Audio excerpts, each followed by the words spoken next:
একটি ভালো পরিবর্তনের অপেক্ষায় মানুষ বলেছেন তারেক রহমান। তারেক রহমানই আগামী প্রধানমন্ত্রী জানালেন মির্জা ফখরুল। এবারে নির্বাচন হবে বিশ্বমানের। আগে নির্বাচনগুলোতে দায়িত্ব পালনকারী কাউকে আগামীতে দায়িত্ব দেয়া হবে না জানালেন সিসি।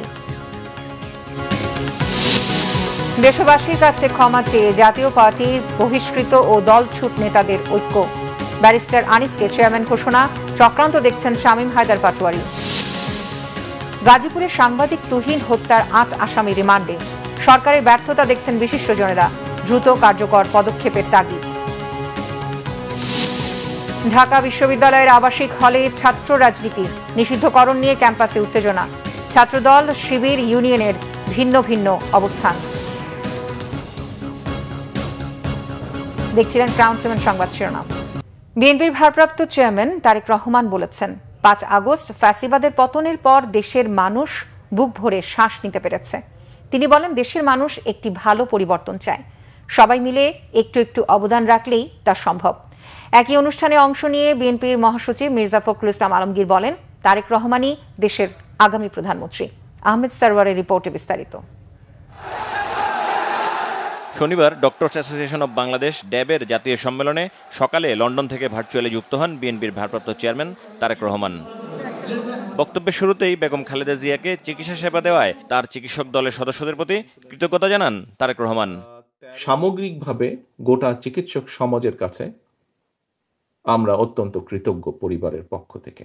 বিগত 1 যুগেরও বেশি সময় ধরে বিরোধী দলীয় নেতা কর্মী, বিএনপি সহ অন্যান্য রাজনৈতিক দল, এমনকি ক্ষেত্র বিশেষে বহু সাধারণ মানুষ যারা কোনো রাজনীতির সাথে জড়িত নন, কিন্তু বিভিন্ন সময় বিভিন্ন অন্যায়ের প্রতিবাদ করেছেন এবং প্রতিবাদ করতে গিয়ে এই মানুষগুলো বিভিন্নভাবে শারীরিকভাবে লাঞ্ছিত বা আঘাতপ্রাপ্ত হয়েছেন। আমাদের নেতাকর্মীরা তো অবশ্যই হয়েছে। আমি সেই সকল নির্যাতিত মানুষ যাদেরকে আপনারা চিকিৎসা দিয়েছেন, ডাক্তার সমাজ, ড্যাবের সদস্যবৃন্দ চিকিৎসা দিয়েছেন, এই সকল মানুষগুলো, চিকিৎসা প্রাপ্ত সকল মানুষের পক্ষ থেকে আপনাদেরকে আন্তরিকভাবে ধন্যবাদ জানাতে চাই। 1 বছর আগে বহুল প্রত্যাশিত একটি পরিবর্তন হয়েছে বাংলাদেশে। বাংলাদেশের মানুষ হঠাৎ করে, আমি একজন কার্ডিয়াক পেশেন্ট, সো আমার যখন অ্যাটাক হয়, যখন ক্লিয়ার হয়ে গেল আমার স্টেন্টিংটা করার পরে, তখন যেভাবে হঠাৎ করে দমটা ফিরে পেলাম আমি, যারা এখানে কার্ডিওলজিস্ট আছেন তারা বিষয়টি সম্পর্কে ধারণা আছে এবং অন্য যারা আছেন নিশ্চয়ই আপনাদেরও ধারণা আছে। ঠিক আমার কাছে মনে হয়েছে 5 তারিখে বাংলাদেশের মানুষ হঠাৎ করে বুক ভরে শ্বাস নিতে পেরেছে। 5 তারিখে সমগ্র জাতি, সমগ্র বাংলাদেশের মানুষ এই যে শ্বাস নিতে পেরেছে, তারপরে কিন্তু মানুষ কি চায়? মানুষ চায় সামনের দিনগুলো যাতে ভালো হয়। হ্যাঁ, বাস্তবতা হচ্ছে সাথে সাথে মুহূর্তে ভালো হবে না, এটি হচ্ছে বাস্তবতা। কিন্তু উদ্যোগ তো গ্রহণ করতে হবে, উদ্যোগ তো চেষ্টা করতে হবে। বিএনপির ভারপ্রাপ্ত চেয়ারম্যান বলেন, দেশের মানুষ পরিবর্তন চাচ্ছে, সেই লক্ষ্যেই বিএনপি জাতির সামনে 31 দফা দিয়েছে। নেতৃবৃন্দ, শুধু একটি রাজনৈতিক দল বা শুধু একটি সরকারের পক্ষে সম্ভব নয়। হ্যাঁ, সরকার অবশ্যই, যারা সরকারে থাকবে তাদেরকে অবশ্যই সহযোগিতা করতে হবে, তাদেরকে গাইডলাইন দিতে হবে, সর্বপ্রকার সহযোগিতা পরিবেশ তৈরি করতে হবে। বাট পরিবেশটিকে রক্ষা করতে হলে সকল কিছু যদি তৈরি করতে হয়, আমাদের সকলকে একসাথে কাজ করতে হবে। বাংলাদেশের মানুষের সামনে যে প্রত্যাশা জেগে উঠেছে, শুধুমাত্র জুলাই আগস্টে 1,500 এবং গত 15 বছরে কয়েক হাজার যে মানুষ গুম খুনের শিকার হয়েছে, হাজার লক্ষের কাছাকাছি মানুষ গত 15 বছর এবং জুলাই আগস্ট সহ যে আহত হয়েছে, বিভিন্নভাবে আহত হয়েছে, এই মানুষগুলোর প্রত্যাশা আমরা সকলে মিলে যদি পূরণ করতে সক্ষম হই, তাহলেই আমরা আমাদের প্রত্যাশার বাংলাদেশ গড়ে তুলতে পারবো। এখানে আমাদের প্রত্যেকটি মানুষকে একটু করে হলেও কন্ট্রিবিউট করতে হবে এবং আমরা সেটা পারবো। সম্মেলনে বিএনপি মহাসচিব মির্জা ফখরুল ইসলাম আলমগীর বলেন, দীর্ঘ সংগ্রামের পর মানুষ পরিবর্তনের দিকে তাকিয়ে আছে। আজকে আমাদের ভারপ্রাপ্ত চেয়ারম্যান মহোদয় নয়, আমাদের ভবিষ্যৎ নেতা, ভবিষ্যৎ কাণ্ডারি, ভবিষ্যতের আমাদের প্রধানমন্ত্রী আজকে এখানে বসে আছে। আমি তার দৃষ্টি আকর্ষণ করতে চাই।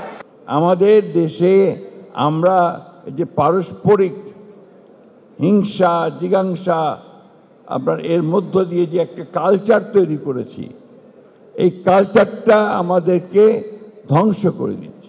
আমরা দেখতে চাই যে বাংলাদেশে শুধুমাত্র একটি গণতান্ত্রিক ব্যবস্থা নয়, বাংলাদেশে শুধুমাত্র মানুষের ভোটের অধিকার নয়, বাংলাদেশের মানুষের স্বাস্থ্যের অধিকার, বেঁচে থাকার অধিকার, তার ভাতের অধিকার, অন্যের অধিকার সব কিছু নিশ্চিত করতে হবে।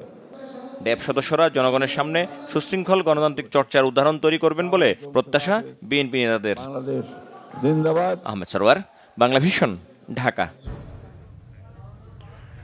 ভারতের প্ররোচনা ও পৃষ্ঠপোষকতায় বাংলাদেশের বিরুদ্ধে ষড়যন্ত্র হচ্ছে বলে অভিযোগ করেছেন বিএনপি স্থায়ী কমিটির সদস্য সাবেক মেয়র মির্জা আব্বাস। তিনি বলেন, এদেশে তারা একটি অরাজক অবস্থা তৈরি করতে চায়। বিকেলে নয়াপল্টনে দলের কেন্দ্রীয় কার্যালয়ের সামনে জাতীয়তাবাদী সামাজিক সাংস্কৃতিক সংস্থা জাসাস আয়োজিত এক অনুষ্ঠানে মির্জা আব্বাস এসব কথা বলেন। তিনি বলেন, কিছু রাজনৈতিক দলও চায় না দেশে নির্বাচন হোক। আওয়ামী লীগ ক্ষমতায় আসার পর 17-18 বছর দেশ শাসন শোষণ করেছে, গুম খুন করেছে। তাদের ইতিহাস 1700 বছরেও ভুলতে পারবে না দেশের মানুষ। তিনি বলেন, ভারতে বসে একটি মহল বাংলাদেশের বিরুদ্ধে ষড়যন্ত্র করছে, তারা নির্বাচন বানচাল করতে চায় বলে অভিযোগ করেন মির্জা আব্বাস। ফ্যাসিস্ট শক্তি বাংলাদেশের নিরাপত্তার জন্য হুমকি বলে অভিযোগ করেছেন বিএনপির স্থায়ী কমিটির সদস্য সালাউদ্দিন আহমেদ। তিনি বলেন, ফ্যাসিস্টরা বাংলাদেশের হয়ে রাজনীতি করেনি। সকালে রাজধানীর সেডাপ মিলনায়তনে বাংলাদেশের প্রেক্ষাপটে আদিবাসী ক্ষুদ্র নৃগোষ্ঠী প্রসঙ্গ ও জাতীয় নিরাপত্তা ভাবনা শীর্ষক আলোচনায় তিনি কথা বলেন। এ সময় পার্বত্য অঞ্চল নিয়ে দেশের ভেতরে বাহিরে ষড়যন্ত্রের ব্যাপারে সকলকে সজাগ থাকার আহ্বান জানান সালাউদ্দিন আহমেদ। তিনি বলেন, স্বাধীনতার এত বছর পরেও মুক্তিযুদ্ধের পক্ষ বিপক্ষ বলে বিভক্তি তৈরি করা হচ্ছে। ঐক্যবদ্ধ হওয়ার জন্য সকল জাতিসত্তাকে বাংলাদেশী হতে হবে। 24-এর আন্দোলনের কথা মাথায় রেখে এই দেশের রাষ্ট্র কাঠামো মেরামত করতে হবে বলে মন্তব্য করেন তিনি। জানান, বিএনপি সব ভাষাভাষীর মানুষদের নিয়ে বৈষম্যহীন রাষ্ট্র পরিচালনা করতে চায়।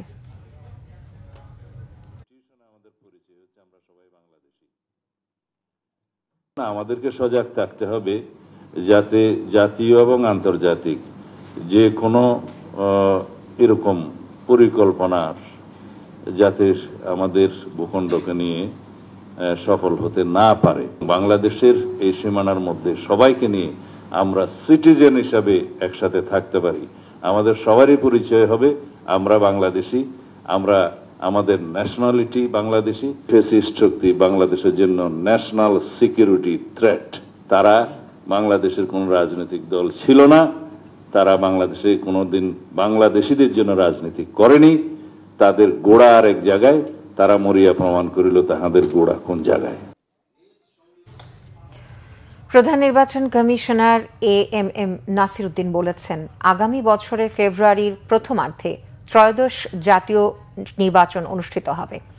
জাতীয় নির্বাচনকে সামনে রেখে বিকেলে রংপুর বিভাগীয় কমিশনারের কার্যালয়ে আইন শৃঙ্খলা বাহিনীর সদস্যদের নিয়ে মতবিনিময় সভায় তিনি কথা বলেন। তার আগে সকালে রংপুরে আরেকটি মতবিনিময় সভায় অংশ নেন সিসি। সেখানে তিনি বলেন, গণ অভ্যুত্থানের পর দেশের আইন শৃঙ্খলা পরিস্থিতি ভেঙে পড়েছিল, এখন অনেকটাই স্বাভাবিক। যেটুকু দুর্বলতা আছে নির্বাচনের আগেই তা ঠিক করা হবে। বলেন, এবারে নির্বাচন হবে বিশ্বমানের। মানুষকে ভোট কেন্দ্রমুখী করতে জনসচেতনতামূলক কার্যক্রম হাতে নেওয়া হয়েছে। নির্বাচনে আস্থা ফেরাতে সব ধরনের উদ্যোগ নেওয়া হচ্ছে বলেও জানান সিসি।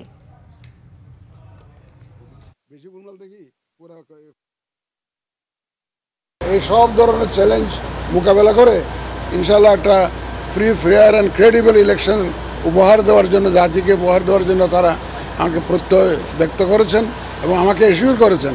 আমি খুব এশিওর হয়ে এই রংপুর থেকে ইনশাল্লাহ যাব। ইলেকশন তো ফেব্রুয়ারির প্রথমার্ধে হবে, ইনশাল্লাহ নেক্সট ফেব্রুয়ারির প্রথমার্ধে হবে। দেশবাসীর কাছে ক্ষমা চেয়েছেন জাতীয় পার্টির বহিষ্কৃত ও দলছুট নেতারা। জাতীয় পার্টির বর্তমান চেয়ারম্যান জিএম কাদেরকে তাদের নবগঠিত কমিটিতে একজন নেতা হিসেবে যোগ দেওয়ার আহ্বান জানিয়েছেন তারা। বলেছেন, গঠনতন্ত্রের 20-এর কদ হারার মতো অসাংবিধানিক কালো আইন বাতিল করে দলকে ঐক্যবদ্ধ করে আসন্ন নির্বাচনে তারা অংশ নিতে চান। বিস্তারিত মোবাশ্বের আহমেদের রিপোর্টে। জাতীয় পার্টির বহিষ্কৃত নেতাদের একাংশের আয়োজিত 10ম জাতীয় সম্মেলন শনিবার রাজধানীর গুলশানে ইমানুয়েল কমিউনিটি সেন্টারে আয়োজিত এ সম্মেলনে যোগ দেন বহিষ্কৃত নেতাদের পাশাপাশি দলছুট নেতারাও। যদি জাতীয় পার্টি আগামীতে ক্ষমতায় আরোহণ করতে পারে। বক্তব্যে নেতারা জানান, উত্তরাধিকার সূত্রে জাতীয় পার্টি তাদের গণতন্ত্রের বিশের ক ধারার মতো কালো আইন বহন করছে, যা দলকে বিভাজনের দিকে ঠেলে দিচ্ছে বারবার। গণতন্ত্রের ধারাবাহিকতা রাখতেই দেশের রাজনীতিতে জাতীয় পার্টির আবির্ভাব হয়েছিল উল্লেখ করে 90 পরবর্তী সময়ে জাতীয় পার্টি ছাড়া কেউ সরকার গঠন করতে পারেনি বলেও এ সময় মন্তব্য করেন দলছুট নেতারা। অন্যায় 100 বার হয়েছে, আশা নেই অন্যায় হয়েছে, আপনার ক্ষমা চাই। খালি এইবার না, জাতীয় পার্টির জন্মলগ্ন থেকে এই পর্যন্ত আমরা যদি দেশের জন্য দেশের দেশবাসীর সাথে কোন রকম কিছু জায়গায় অন্যায় অপরাধ করে থাকি, আমরা নিঃশর্তভাবে ক্ষমা চাই। আমরা প্রথমে পার্টি ঐক্যবদ্ধ করতে চাই। আমরা 20-এর 1 ক ধারা যেটা নিয়ে সমস্ত কর্ম হয়েছে, সেই দুষ্কর্ম অকর্ম যাই বলেন সেগুলো আমরা বাতিল করতে চাই। এই বাংলাদেশের 54 বছরে একটা গণতান্ত্রিক ব্যবস্থা চালাবার চেষ্টা করা হচ্ছে, এখন সেই চেষ্টাটা হয়তো নাই। এবং যারা চিন্তা করেন, যারা ভাবেন, তারা সংখ্যাগ্রস্ত যে এই গণতান্ত্রিক প্রক্রিয়াটা কখন বন্ধ হয়ে যায়। আগামী দিনগুলি সম্পর্কে আমরা যারা উদার গণতান্ত্রিক সমাজ ব্যবস্থায় বিশ্বাস করি, আমাদেরকে সচেতন হতে হবে। বহিষ্কৃত নেতাদের আয়োজিত 10ম জাতীয় কাউন্সিলে সারা দেশ থেকে আগত প্রায় 2000 কাউন্সিলরদের কণ্ঠভোটে আনিসুল ইসলাম মাহমুদকে চেয়ারম্যান ও মহাসচিব ABM রুহুল আমিন হাওলাদারের নাম ঘোষণা করা হয়। মোবাশ্বের আহমেদ, বাংলা ভিশন, ঢাকা। জাতীয় পার্টি থেকে বহিষ্কৃত নেতারা আইন অনুযায়ী কাউন্সিল করতে পারবেন না বলেছেন জাতীয় পার্টির GM কাদের অংশের মহাসচিব শামীম হায়দার পাটোয়ারি। তিনি জানান, সিনিয়র নেতাদের সাথে রাজনৈতিকভাবে মুখোমুখি হবেন না। জেলা কমিটি সহ সকল পর্যায়ের নেতাকর্মীরা তাদের সাথে রয়েছেন বলে দাবি করেন তিনি। আমাদের পার্টিতে যাদেরকে বহিষ্কার করা হয়েছিল তাদের বহিষ্কার দেশ ফেরত আসছে এমন কোনো কোর্টের আদেশ আমরা পাইনি। তারা তখনও বহিষ্কৃত ছিল, এখনও আছে। দ্বিতীয় হচ্ছে, পার্টির ভারপ্রাপ্ত চেয়ারম্যান শুধুমাত্র 30 ধারা মোতাবেক, 20-এর 2-এর ধারা মোতাবেক পার্টির চেয়ারম্যান ভারপ্রাপ্ত চেয়ারম্যান নির্ধারণ করতে পারবে, অন্য কেউ না। স্পষ্ট বলা আছে, পার্টির চেয়ারম্যান ছাড়া অন্য কেউ ভারপ্রাপ্ত চেয়ারম্যান করতে পারবে না, আর চেয়ারম্যান ছাড়া অন্য কেউ কাউন্সিলে প্রেসাইড করতে পারবে না। তাহলে সেদিক থেকে আমি মনে করি পুরো কাউন্সিলটি ব্যত্যয়ে ভরা, ভুলে ভরা, এবং এটা বেআইনি, গ্রহণযোগ্য না। এবং জাতীয় পার্টির নেতাকর্মী এখানে কোনো সাড়া দেয়নি, তারা সবাই GM কাদের নেতৃত্বে ঐক্যবদ্ধ আছে। আমরা মনে করি রাজনৈতিকভাবে মোকাবেলা করার মতো কোনো প্রয়োজন আছে এমনটা আমরা মনে করছি না, কারণ আমাদের নেতাকর্মী, আমাদের জেলা কমিটি, আমাদের প্রেসিডিয়াম সবাই আমাদের সাথেই আছে। সকলকে নিয়ে আমরা জাতীয় পার্টি আগাবো। এখানে কোনো মুখোমুখি সংঘাত বা কোনো মোকাবেলার প্রয়োজন আছে বলে মনে হয় না। গাজীপুরের সাংবাদিক আসাদুজ্জামান তুহিন হত্যার ঘটনায় 8 আসামি গ্রেফতার হয়েছে। এই ঘটনায় অন্যতম আসামি স্বাধীন হত্যার কথা স্বীকার করেছেন। দ্রুত বিচারের মধ্য দিয়ে সাজা নিশ্চিতের আশা GMP commissioner doctor Nazmul Karim খানের। তিনি জানান, হানি ট্র্যাপের মাধ্যমে ছিনতাইয়ের ঘটনা ভিডিও করতে গিয়ে খুন হন সাংবাদিক তুহিন। রিপোর্ট জিয়া খানের। বৃহস্পতিবার রাতে গাজীপুরের চান্দনা চৌরাস্তা মোড়ে প্রকাশ্যে কুপিয়ে হত্যা করা হয় সাংবাদিক আসাদুজ্জামান তুহিনকে। হত্যার সে দৃশ্য সিসি ক্যামেরার ফুটেজ ছড়িয়ে পড়ে সামাজিক যোগাযোগ মাধ্যমে। নড়েচড়ে বসে আইনশৃঙ্খলা বাহিনী। সিসিটিভি ফুটেজে চিহ্নিত 7 আসামিকে গ্রেফতার করে আইনশৃঙ্খলা বাহিনী।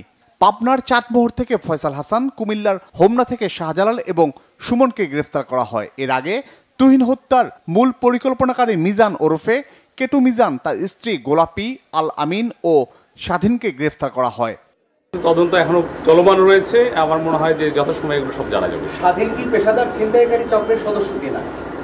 স্বাধীন যতটুকু তার কথাই বলেছে, সে হচ্ছে বাস ড্রাইভার। সে 8-9 বছর ধরে এখানে আছে এবং যেভাবে গ্রুপের সাথে আছে, তা আমার তো মনে হচ্ছে যে সে একটা গ্রুপের সদস্য।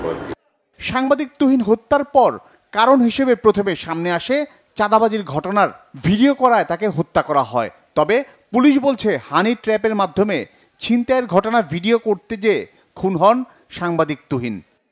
এই হত্যার নিন্দা জানাই এবং আমরা এটির জন্য পুলিশ প্রশাসন থেকে আমরা সত্যি এটির জন্য আমরা খুবই দুঃখিত। এটি আমাদের কিছুটা হলেও ব্যর্থতা অবশ্যই আছে। আমরা প্রিভেনশন কাজটি নিশ্চয়ই সুচারুভাবে করতে পারিনি, আরও সুচারুভাবে দিতে পারিনি। আমরা এরপরে চেষ্টা করেছি ভিডিও ক্লিপ দেখে আমরা তাদের ক্রিমিনালকে চিহ্নিত করতে। আমরা 8 জন ক্রিমিনালকে ভিডিও ক্লিপ দেখে আমরা শনাক্ত করতে পেরেছি। তুহিন হত্যার প্রতিবাদ ও বিচারের দাবিতে দেশের বিভিন্ন জেলায় মানববন্ধন করেছে সাংবাদিকরা। জিয়া খান, বাংলা ভিশন, ঢাকা। দেশে উদ্বেগজনক হারে বাড়ছে সাংবাদিক নির্যাতন। গণ অভ্যুত্থানের পর গেল 1 বছরে হয়রানির শিকার প্রায় 500 সাংবাদিক। দায়িত্ব পালনের সময় নিহতের সংখ্যা অন্তত 4 জন, চাকরিচ্যুত 150 জনের মতো। বিশিষ্টজনেরা বলছেন সরকার গণমাধ্যমের স্বাধীনতা নিশ্চিতে অনেকাংশেই ব্যর্থ। দ্রুত এই অবস্থার উন্নতি না হলে সাংবাদিক নির্যাতনের ঘটনা আরও বাড়বে বলে শঙ্কা তাদের। রিপোর্ট ফজলে রাব্বির। ঘটনা গেল 6 আগস্ট বিকালের। গাজীপুর সদর থানার সামনে নৃশংসভাবে এক সাংবাদিককে পেটায় দুর্বৃত্তরা। মোবাইলে ধারণ করা ওই ভিডিওতে দেখা যায় ভুক্তভোগী সাংবাদিককে টেনে হিঁচড়ে নিয়ে যাচ্ছেন বেশ কয়েকজন। এরপর বুকে উঠে লাফায় তারা, চালায় নির্মম অত্যাচার। এই ঘটনার 24 ঘন্টা যেতে না যেতেই গাজীপুর চান্দনা চৌরাস্তা এলাকায় অস্ত্রধারী দুর্বৃত্তরা কুপিয়ে হত্যা করে আরেক সাংবাদিক আসাদুজ্জামান তুহিনকে। টিআইবির এক তথ্য বলছে, গণঅভ্যুত্থান পরবর্তী সময়ে অর্থাৎ 2024 সালের আগস্ট থেকে 2025 সালের জুন মাস পর্যন্ত দেশে হয়রানির শিকার 496 জন সাংবাদিক। 266 জন সাংবাদিককে করা হয়েছে ফ্যাসিস্ট সরকারের সহযোগী হিসেবে হত্যা মামলার আসামি। দায়িত্ব পালন করতে গিয়ে নিহত হয়েছেন 4 জন, চাকরিচ্যুত হয়েছেন 150 সাংবাদিক। গণমাধ্যম কর্মীদের ওপর এমন হামলা ও হয়রানিতে উদ্বিগ্ন সবাই। এমন বাস্তবতায় সরকারের পাশাপাশি রাজনৈতিক দলগুলোকে গণমাধ্যমের স্বাধীনতা নিশ্চিতে এগিয়ে আসার আহ্বান বিশিষ্টজনদের। রাজনৈতিক দলগুলি যদি তাদের একটা সংগঠিত শক্তি আছে, স্তরে স্তরে তাদের কর্মী বাহিনী আছে, তাদেরকে যদি এই ব্যাপারে অ্যালার্ট করে, তারা যদি সতর্কতার সঙ্গে দায়িত্বটা পালন করে, তাহলে কিন্তু এগুলি অনেকাংশে প্রতিরোধ করা সম্ভব এবং প্রতিকার পাওয়া সম্ভব। কিন্তু মূল কাজটা হচ্ছে সরকারকে কিন্তু শান্তি শৃঙ্খলা রক্ষার জন্য কঠোরতম পদক্ষেপ নিতে হবে। সাংবাদিকদের নিরাপত্তা নিশ্চিতে সরকারের দ্রুতই পদক্ষেপ দেখতে চান মানবাধিকার কর্মীরা। সামনে কিন্তু ইলেকশন, এখন পরিস্থিতি যদি এখনই আওতার বাইরে চলে যায় তাহলে সামনে কিন্তু আরও খারাপ অবস্থা হবে। কারণ সাংবাদিকরা লিখবে, সাংবাদিকরা খবর নেবে, সাংবাদিকরা সেটা তুলে ধরবে। সেক্ষেত্রে যদি তাদের নিরাপত্তা, তাদের যান মাল সব কিছু নিরাপত্তা না থাকে, তাহলে ধরে নিতে হবে যে কারণে আমরা 5 আগস্ট করলাম সেই গণ অভ্যুত্থান অনেকখানি বৃথা হয়ে চলে যাবে। দ্রুতই এই অবস্থার উন্নতি ঘটাতে না পারলে কেবল গণমাধ্যম নয়, সামগ্রিকভাবে অপরাধ বাড়বে দেশ জুড়ে। ফজলে রাব্বি, বাংলা ভিশন, ঢাকা। হল তো দূরের কথা, কোথাও ছাত্র রাজনীতি নিষিদ্ধ করার অধিকার বিশ্ববিদ্যালয় প্রশাসনের নেই বলে মনে করে ঢাকা বিশ্ববিদ্যালয় ছাত্র ইউনিয়নের সভাপতি মেঘ মল্লার বসু। আর ছাত্রদল সাধারণ সম্পাদক নাহিদুজ্জামান শিপন বলেছেন, একটি বিশেষ পক্ষের পরিকল্পনা বাস্তবায়নই কতিপয় শিক্ষার্থীর মধ্যরাতের আন্দোলনে হলে রাজনীতি নিষিদ্ধের সিদ্ধান্ত প্রশাসনের। এদিকে বিপরীত অবস্থান ছাত্র শিবিরের। হলকেন্দ্রিক ছাত্র রাজনীতি চায় না তারা, তবে শিক্ষার্থীদের জন্য যে কোনো জায়গায় সেবামূলক কার্যক্রম অব্যাহত রাখতে চান। মহিবুল্লাহ মুহিবের রিপোর্টে বিস্তারিত। শুক্রবার দিবাগত মধ্যরাতে আবার উত্তপ্ত হয়ে ওঠে ঢাকা বিশ্ববিদ্যালয়। আবাসিক হলে ছাত্র রাজনীতি নিষিদ্ধ এবং ছাত্রদলের কমিটি বিলুপ্তির দাবিতে বিক্ষোভ করে শিক্ষার্থীরা। এই প্রেক্ষিতে ঢাকা বিশ্ববিদ্যালয়ের আবাসিক হলে সব ধরনের ছাত্র রাজনীতি নিষিদ্ধের ঘোষণা দেন বিশ্ববিদ্যালয়ের উপাচার্য অধ্যাপক ডক্টর নিয়াজ আহমেদ খান। এমন সিদ্ধান্তে ক্যাম্পাসের সক্রিয় ছাত্র সংগঠনগুলো তাদের অবস্থান পরিষ্কার করেছে। ঢাকা বিশ্ববিদ্যালয় শাখা ছাত্র ইউনিয়ন সভাপতি মনে করেন, রাজনীতি করা শিক্ষার্থীদের সাংবিধানিক অধিকার, এই অধিকার হরণের শক্তি বিশ্ববিদ্যালয় প্রশাসনের নেই।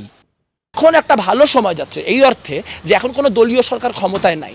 এই অবস্থায় আপনি সবগুলো সংগঠনকে ডাকেন না, সবগুলো সংগঠনকে ডাইকে বরং উল্টা কথা বলেন যে রাজনীতি প্রকাশ্য করতে হবে, আপনার কমিটিতে কারা কারা আছে এবং আপনার কর্মী কারা কারা তার পূর্ণাঙ্গ লিস্ট দিতে হবে, এবং কি কি করা যাবে এবং কি কি করা যাবে না তার একটা চার্টার বানাইতে হবে। সেই চার্টারে সবাই সিগনেচার করার মধ্য দিয়ে এটার পার্ট হবে।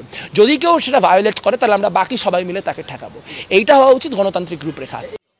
আর ঢাকা বিশ্ববিদ্যালয় শাখা ছাত্র দলের সাধারণ সম্পাদকের অভিযোগ, এমন সিদ্ধান্তের মধ্য দিয়ে শিবিরের গুপ্ত রাজনীতিকে পৃষ্ঠপোষকতা দিতে চায় বিশ্ববিদ্যালয় প্রশাসন। এটি আমরা মনে করি যে বাংলাদেশের ছাত্র সমাজের যে আকাঙ্ক্ষা বা চেতনা এবং জুলাই আগস্ট গণ অভ্যুত্থানের যে চেতনা সেটির একদম বিপরীতমুখী একটি অবস্থান এবং এটি পরিপন্থী। বিশ্ববিদ্যালয় প্রশাসন আমরা মনে করি যে তারা বিশ্ববিদ্যালয়ের যে নিয়মকানুন রয়েছে এই নিয়মকানুন তারা ব্যাখ্যা বিশ্লেষণ করবে, যে অধ্যাদেশ রয়েছে যেটির মাধ্যমে ঢাকা বিশ্ববিদ্যালয় পরিচালিত হয় সেই ব্যাপারে তারা সুস্পষ্ট ব্যাখ্যা প্রদান করবে। হলগুলো তো ঢাকা বিশ্ববিদ্যালয়ের কোনো বিচ্ছিন্ন জায়গা না। এই বিশ্ববিদ্যালয়ের প্রত্যেকটা শিক্ষার্থী, রাজনৈতিক শিক্ষার্থী, অরাজনৈতিক শিক্ষার্থী সবাই কিন্তু হলে অবস্থান করে। সুতরাং যে ঢাকা বিশ্ববিদ্যালয়ে রাজনীতি করবে সে যদি হলে অবস্থান করতে পারে তাহলে হলে রাজনীতি না করার সাথে তার পার্থক্য কোথায় থাকলো? শিবির সভাপতির অবস্থান ভিন্ন। তার মতে ক্যাম্পাস ভিত্তিক ছাত্র রাজনীতি চান তারা। হলগুলো থাকতে হবে রাজনীতি মুক্ত। আবাসিক হলে রাজনৈতিক পরিচয় নয়, বরং ছাত্র পরিচয়ে শিক্ষার্থীরা থাকবে, এমন প্রত্যাশা তাদের। আমরা আবাসিক এবং আমাদের যেটা রিকমেন্ডেশন ছিল, আবাসিক এবং হল এরিয়ায় পলিটিক্যাল প্র্যাকটিস না থাকার ব্যাপারে আমাদের রিকমেন্ডেশন বহু আগে থেকে ছিল। আমরা বলেছিলাম বিশ্ববিদ্যালয় কেন্দ্রিক রাজনীতিগুলো চলবে। আমাদের রিকমেন্ডেশন ছিল রাজনৈতিক সংগঠনগুলোর প্রতিনিধিরা তাদের হলে থাকবে আবাসিক শিক্ষার্থী হিসেবে। তার রাজনৈতিক পরিচয় কোনো ধরনের ফেভার পাওয়া কিংবা কোনো ধরনের চাপের মুখোমুখি হওয়ার কারণ হবে না। তার রাজনৈতিক পরিচয়, সে তার মতামত প্রকাশ করতে পারবে, পলিটিক্যাল প্র্যাকটিসগুলো বিশ্ববিদ্যালয় এরিয়া কেন্দ্রিক করবে। এটা আগেও বলেছিলাম আমরা। কিন্তু কালকের যে ঘোষণা, শব্দ চয়নের কোনো সংজ্ঞায়ন ক্লিয়ার না। রাজনীতি নিষিদ্ধ বলতে কি মিন করছেন তিনি? ওই ব্যক্তি হলে থাকতে পারবে কিনা, কি কাজ করতে পারবে, কি কাজ করতে পারবে না, ক্লিয়ার কোনো ঘোষণা আসে নাই। সেদিক থেকে আমরা এটা মানে ফিডব্যাক দেওয়াটা কঠিন আর কি। বিশ্ববিদ্যালয় যদি একটা ফিক্সড ঘোষণা দেন সংজ্ঞায়ন সাপেক্ষে তাহলে আমরা এটা ফিডব্যাক দিতে পারবো। তবে কোন প্রক্রিয়ায় ক্যাম্পাসে ছাত্র রাজনীতি চলবে তা ঠিক করতে বিশ্ববিদ্যালয় প্রশাসনের সাথে ছাত্র সংগঠনগুলোর সংলাপের তাগিদ দেন ছাত্র নেতারা। মুহিবুল্লাহ মুহিব, বাংলা ভিশন, ঢাকা। বাংলাদেশে আদিবাসীদের ভবিষ্যৎ নিয়ে শঙ্কায় সন্তুলার মা। আন্তর্জাতিক আদিবাসী দিবসের আলোচনায় তার পাঠানো লিখিত বক্তব্যে এ শঙ্কার কথা জানানো হয়। শনিবার সকালে কেন্দ্রীয় শহীদ মিনারে দিবসটি উপলক্ষে আলোচনার সভা, সাংস্কৃতিক অনুষ্ঠান ও র্যালির আয়োজন করে বাংলাদেশ আদিবাসী ফোরাম। সভায় বক্তারা বলেন, গণ অভ্যুত্থানের 1 বছরেও দেশের আদিবাসী জনগোষ্ঠীর সাথে রাষ্ট্রের বিমাতা সুলভ আচরণের কোনো পরিবর্তন নেই। জুলাই অভ্যুত্থানের পর বৈষম্যহীন রাষ্ট্র গঠনের কথা বলা হলেও নতুন বাংলাদেশ বিনির্মাণ প্রক্রিয়ায় দেশের 50টিরও বেশি আদিবাসী জনগোষ্ঠীকে উপেক্ষা করা হচ্ছে। এ সময় বাংলাদেশ আদিবাসী ফোরামের পক্ষ থেকে রাষ্ট্রীয়ভাবে বিশ্ব আদিবাসী দিবস উদযাপন করা, আদিবাসীদের পরিচয়ের সাংবিধানিক স্বীকৃতি প্রদান, পার্বত্য চট্টগ্রাম চুক্তি বাস্তবায়ন সহ 7 দফা দাবি তুলে ধরা হয়। আদিবাসী স্বীকৃতি দাবির অন্তরালে দেশ বিরোধী ষড়যন্ত্রের অভিযোগ করে মানববন্ধন করেছে চট্টগ্রাম বৈষম্য বিরোধী সাধারণ শিক্ষার্থীরা। সকালে চট্টগ্রাম প্রেস ক্লাবের সামনে বক্তারা বলেন, আদিবাসী হতে হলে একটি ভূখণ্ডের আদি বাসিন্দা হওয়া অত্যাবশ্যক। কিন্তু বাংলাদেশের কোনো উপজাতি জনগোষ্ঠী এদেশের আদি বাসিন্দা নয়। তাদের আদিবাস ছিল আরাকান, মিয়ানমার, ভারতের ত্রিপুরা সহ বিভিন্ন জায়গায়। তাই তারা বাংলাদেশের আদিবাসী নয়, বরং তারা উপজাতি ও ক্ষুদ্র নৃগোষ্ঠী। দেশীয় আন্তর্জাতিক ষড়যন্ত্রের অংশ হিসেবে পার্বত্য চট্টগ্রামকে অস্থিতিশীল করে তুলতেই আদিবাসী স্বীকৃতি দাবি করা হচ্ছে বলেও অভিযোগ করেন বক্তারা। বাংলাদেশ আনসার ভিডিপি উন্নয়ন ব্যাংকের ব্যবস্থাপনা পরিচালক ও মহাব্যবস্থাপকের বিরুদ্ধে পদোন্নতি প্রক্রিয়ায় গুরুতর অনিয়ম, জালিয়াতি, জ্যেষ্ঠতা লঙ্ঘন ও দুর্নীতির অভিযোগে জাতীয় প্রেস ক্লাবের সামনে মানববন্ধন করেছেন পদ বঞ্চিত কর্মকর্তা কর্মচারীরা। তাদের অভিযোগ, এসিআর খারাপ থাকা ব্যক্তিদের ঘষামাজা করে ঘুষ বাণিজ্যের মাধ্যমে এসও থেকে পিও পদে পদোন্নতি করা হয়। এসিআর খারাপ থাকা ও নানা অভিযোগ থাকার কারণে বাছাই কমিটির কর্তৃক প্রথমে বাদ দিলেও পরবর্তীতে ঘুষের মাধ্যমে পদোন্নতি দিয়ে পুরস্কৃত করার ঘটনাও রয়েছে।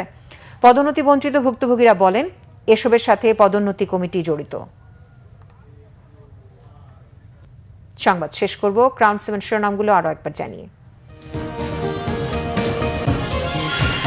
একটি ভালো পরিবর্তনের অপেক্ষায় মানুষ, বলেছেন তারেক রহমান। তারেক রহমানই আগামী প্রধানমন্ত্রী, জানালেন মির্জা ফখরুল। এবারে নির্বাচন হবে বিশ্বমানের। আগে নির্বাচনগুলোতে দায়িত্ব পালনকারী কাউকে আগামীতে দায়িত্ব দেয়া হবে না, জানালেন সিইসি। দেশবাসীর কাছে ক্ষমা চেয়ে জাতীয় পার্টির বহিষ্কৃত ও দলছুট নেতাদের ঐক্য। ব্যারিস্টার আনিসকে চেয়ারম্যান ঘোষণা, চক্রান্ত দেখছেন শামীম হায়দার পাটোয়ারি। গাজীপুরে সাংবাদিক তুহিন হত্যার ৮ আসামি রিমান্ডে। সরকারের ব্যর্থতা দেখছেন বিশিষ্টজনেরা, দ্রুত কার্যকর পদক্ষেপের তাগিদ। ঢাকা বিশ্ববিদ্যালয়ের আবাসিক হলে ছাত্র রাজনীতি নিষিদ্ধকরণ নিয়ে ক্যাম্পাসে উত্তেজনা। ছাত্রদল, শিবির, ইউনিয়নের ভিন্ন ভিন্ন অবস্থান। এই ছিল এখনকার মতো। পরের সংবাদ রাত 10:30টায়। এর আগে 9টায় রয়েছে নিউজ 20। দেখার আমন্ত্রণ রইল। এতক্ষণ সাথে থাকার জন্য ধন্যবাদ সবাইকে।